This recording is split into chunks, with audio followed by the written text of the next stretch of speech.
رانا مسلمين عليكم وعارفين حالكم وشاكرينكم على الاستقبال الحار والفرح اللي تلقيتوا به بعثة الإنصاف بقيادة الوزيرة غالية كمرة والوفد المرافق لها. لا نقول لكم غير بحيثرات عنا احنا هذو كمرشحين جيناكم الليلة ما لنا كي مرشحين لأحزاب الأخرى، جايين عندنا أمانة ليؤدوها وعندنا رسالة نوصلوها لكم ونختاركم تصعدوا لي تسمعوها. الأحزاب الأخرى تترشح ثم احتمال تجبر شو ثم احتمال ما تراه.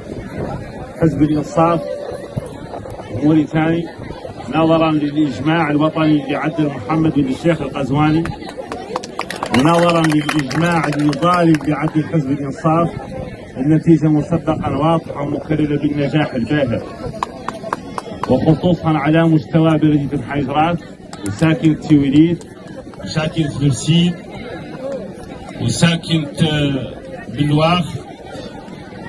جايين الليلة هون لنوصل لهم رسالة ولنا شادين معاهم أخبار التصويت لهذا المجتمع المعروف والأصيل واللي حافل بالأحداث لشعارها العهد والالتزام.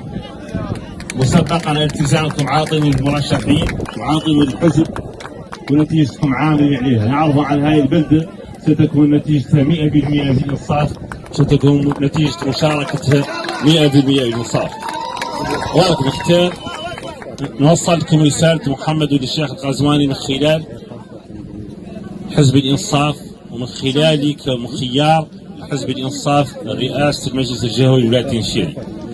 هذا البرنامج اللي عدل محمد الشيخ القزواني واللي أنا حامل أمانته بالتنسيق مع عمدتكم الكريمة عمدة بلدتكم الكريمة الشاب المثقف الأمين أحمد الوالد.